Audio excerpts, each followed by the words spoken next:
আসসালামু আলাইকুম রহমতুল্লাহ বারকাতুহু। সম্মানিত সুধী, আজকে আমি আপনাদেরকে কয়েকটা রোগের সাথে একটু পরিচয় করিয়ে দেব। যে রোগগুলা আমাদের অনেকের মাঝেই আমরা দেখতে পাই এবং এই জাতীয় রোগীগুলা আমাদের কাছে অহরহ হয়ে আসে। এক নম্বরে হচ্ছে যে অশ্বগন্ধর। এই অশ্বগন্ধর মলদার ক্যান্সারের একটা অন্যতম কারণ এবং প্রধানতম কারণেই আমরা বলতে পারি। আর এর লক্ষণ হচ্ছে মলদ্বারে জ্বালা, ফুলা, গোটা, রক্ত বা পুষ পড়া। এটা এই কারো কারো খুব বেশি ব্লিডিং হওয়া। তো এই রোগটা আসলে মূলত একদিনে হয় না। মানুষ যখন বিভিন্ন সময়ে এই সিমটমগুলো অল্প অল্প দেখতে পায়, একটা সময় দেখা যায় যে সঠিক চিকিৎসা না হওয়ার কারণে একটা খুব খারাপ অবস্থা চলে যায়। তো এই রোগগুলো যদি সঠিক চিকিৎসা নেওয়া হয় এবং আম, যদি আপনার ভালো ট্রিটমেন্ট পাওয়া যায়, তাহলে বিনা অপারেশনেই একটা ভালো হয়। যদিও অ্যালোপ্যাথিক ওষুধ খেলে কিছুটা উপশম হয়, কিন্তু আরোগ্য হয় না। সেখানে আরোগ্যর জন্য ডাক্তাররা সাধারণত এটাকে অপারেশনের সাজেস্ট করে থাকেন। এরপরে হচ্ছে টিউমার।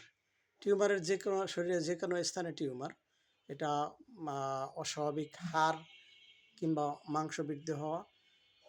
এটা দুই ধরনের হতে পারে। একটা হচ্ছে কার্সিনোমা বা ক্যান্সার জাতীয় টিউমার, আর একটা হচ্ছে বিনাইন টিউমার, যেটা বছরের পর বছর, এমনকি যুগের পর যুগ থাকে কিন্তু খুব একটা ক্ষতি করে না।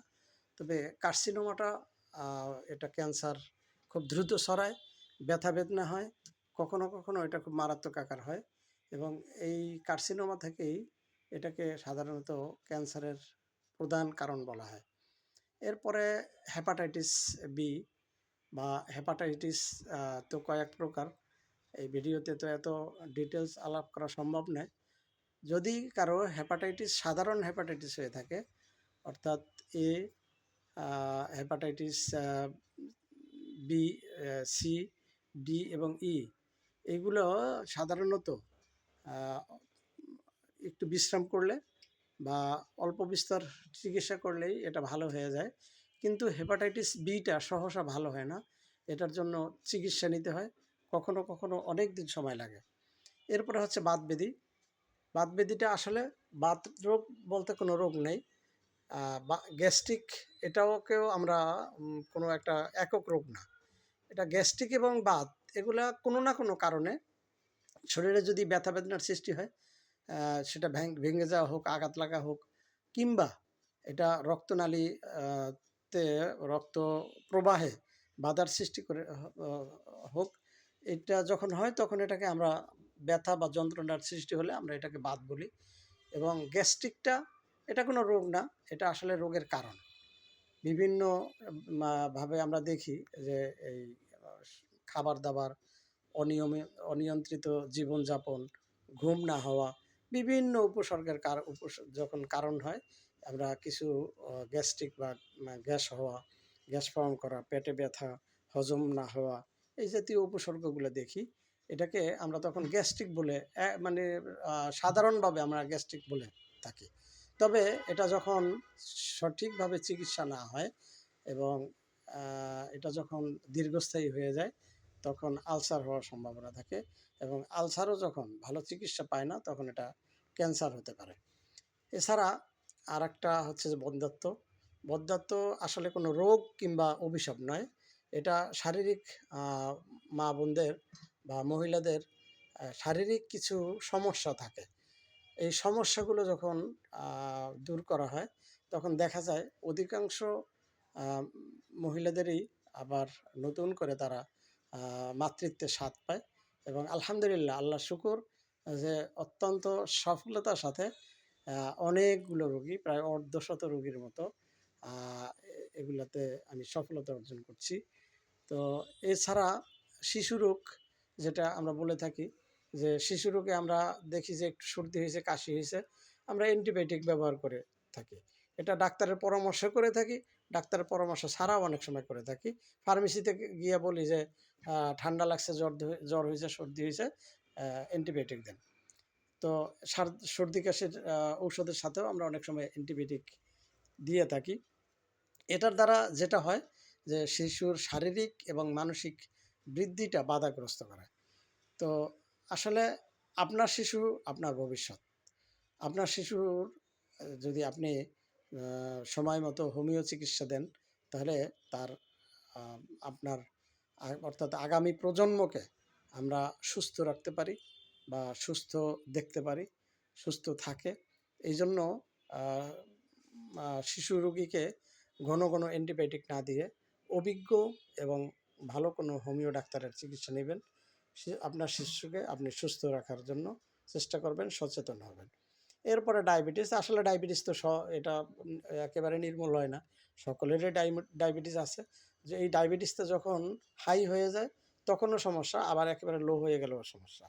তবে লো সাধারণত তাদেরই হয় যাদের ডায়াবেটিস হাই হয়। তো এই জন্য ডায়াবেটিসের জন্য একেবারে মুখস্থভাবে যেন তেনভাবে ঔষধ না খেয়ে অভিজ্ঞ চিকিৎসকের পরামর্শ নিয়ে আপনারা ডায়াবেটিসের নিয়ন্ত্রণে রাখবেন। সর্বশেষ যেটা পাথরি রোগের কথা বলবো আমি, পিত্ত কিংবা কিডনি পাথর। এটা আসলে আমাদের এখন অধিকাংশ মানুষের মধ্যেই এই সমস্যাটা দেখা যায় এবং এটা একমাত্র হোমিওপ্যাথিক ঔষধের মাধ্যমেই কিডনি পাথর এবং পিত্ত পাথর অপসারণ করা সম্ভব।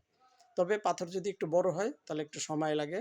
পাথরটাকে এটাকে ছোট করে ভেঙে তারপরে এটা যদি বের হয় তাহলে বিনা কষ্টে এবং বিনা অপারেশনেই এটা বের হওয়া সম্ভব।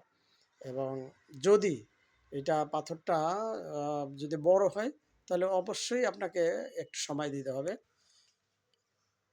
আমি ২টা রুগীর যেই পাথরের এটা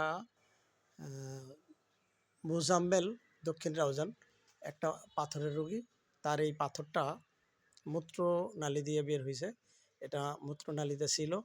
আর একটা পাথরের রুগী, সেটাও আমাদের এই হাটহাজারী সদরের, এটা ছিল 11 mm এই পাথরটা, এবং এটা অমসৃণ।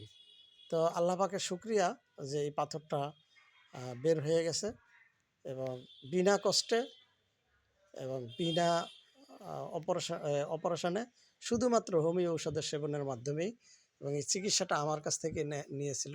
এবং আলহামদুলিল্লাহ, আল্লাহর মেহেরবানি, অসংখ্য আমার কাছে পাথরের রোগী আছে। প্রায় প্রতি সপ্তাহে 2, 4, 5, 10টা রোগী আরোগ্যও হচ্ছে এবং রোগী আসছে এবং পাথর অপসারিত হচ্ছে।